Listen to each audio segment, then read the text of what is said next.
Pemirsa, paparan pornografi tentunya memberikan dampak pada perilaku yang berujung pada tindak kriminal dan juga asusila.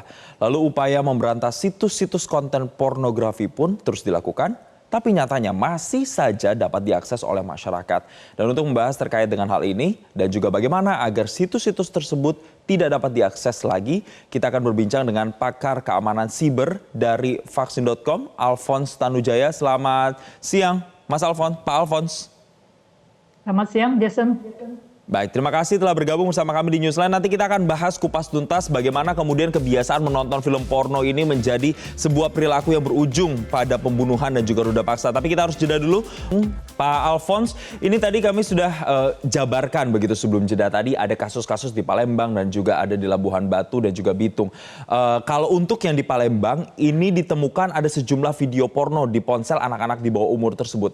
Kalau dari pandangan Anda, seberapa besar, seberapa signifikan menonton atau kebiasaan nonton film porno ini terhadap perilaku pembunuhan dan juga aksi ruda paksa?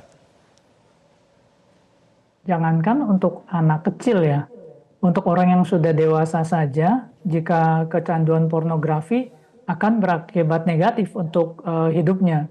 Jadi memang ini perlu menjadi perhatian serius dari pemerintah, bagaimana hal ini bisa ditangani.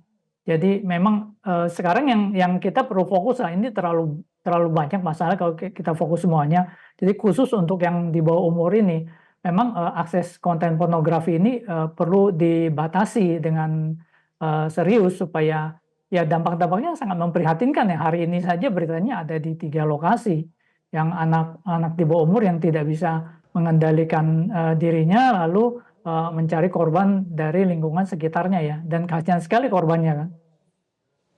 Baik, Pak Alphonse, lalu kemudian kalau tadi Pak Alphonse menyinggung negara harus memberikan benteng begitu, harus ada tindakan yang diambil dengan memblokir beberapa situs porno begitu, dan bahkan Kominfo itu juga sudah melakukan itu. Apakah itu juga belum cukup, Pak Alphonse?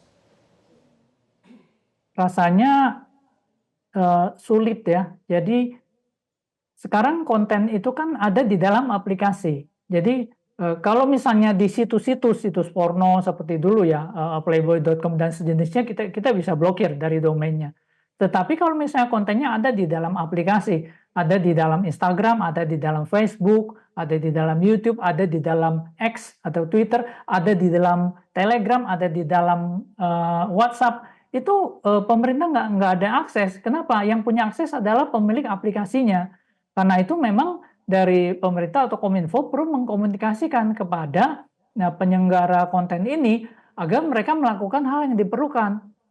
Ini kita melihat dari sisi peran pemerintah, walaupun sebenarnya menurut saya peran yang lebih penting adalah peran orang tuanya, yang ini memprihatinkan. Harusnya untuk semua kasus ini yang paling malu tuh orang tuanya gitu loh. Kita yang pemerintah ini, pemerintah bisa meminta kepada penyelenggara aplikasi ini untuk melakukan sensor atas konten ini. Bagaimana caranya?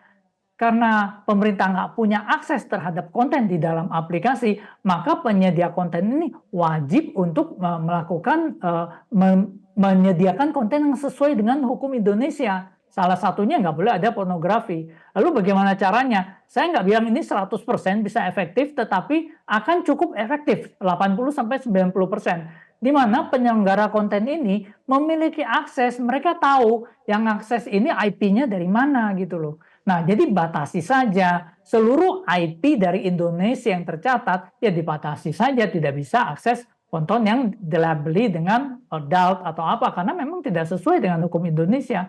Rasanya sih itu tidak terlalu sulit, tapi ya tidak mungkin bisa 100% ya. Kalau orang memang niat, dia carilah pakai VPN atau dia cari atau disebarkan lewat WhatsApp dan sejenisnya, itu sulit. Tetapi ya hal itu harus kita atasi.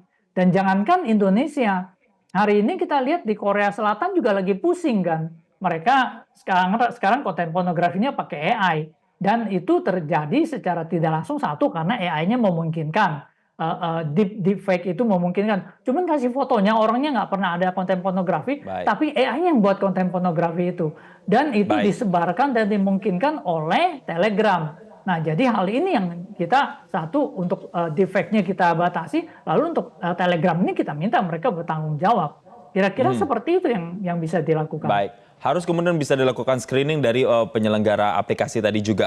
Tapi begini, pemerintah sendiri lewat Kominfo itu juga sudah memblokir VPN begitu. Dan apakah kalau VPN saja masih dianggap belum cukup, upaya-upaya apa lagi yang harus dilakukan oleh para IT misalnya Pak Alphonse? Apalagi kita juga punya UU ITE. Apakah UU ITE ini juga tidak punya gigi dalam tanda kutip untuk bisa memberantas ini atau seperti apa? Rasanya kurang realistis kalau dari Kominfo ingin memblokir VPN. Jadi ada beberapa VPN yang memang sering disalahgunakan, silakan diblokir. Tetapi kalau misalnya untuk VPN yang berguna yang untuk mengamankan koneksi antar perusahaan, koneksi antar kota, lalu karena diblokir semua, yang ada malah mengganggu produktivitas. Dan hal ini kurang bijaksana. Dan apa yang dilakukan Kominfo selama ini kalau memang ada laporan untuk pemblokiran konten pornografi, saya lihat sih mereka cukup sigap dan memang itu sesuai dengan aturan gitu. Tapi yang kita perhatikan di sini adalah penyebaran konten melalui aplikasi yang kan Kominfo nggak bisa ngeblokir sesuatu yang di bawah domainnya Facebook, di bawah domainnya Instagram, di bawah domainnya X atau apa. Di sana penyebaran cukup masif dan anak-anak dengan sangat mudah bisa menyebarkan.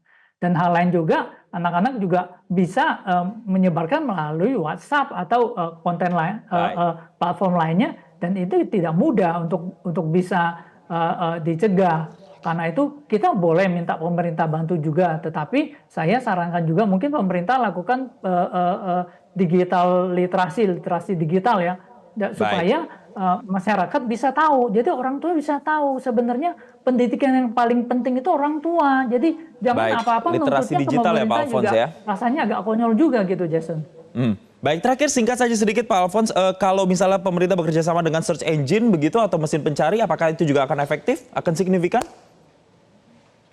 Kalau pemerintah bekerja sama dengan search engine ini akan efektif karena search engine akan mencarikan konten-konten yang ada di internet di luar dari aplikasi ya, yang berbau pornografi dan meminta mereka untuk membatasi akses terhadap itu. Jadi kalau di search itu tidak akan muncul. Tapi ini hanya sebatas search engine yang ada di luar aplikasi.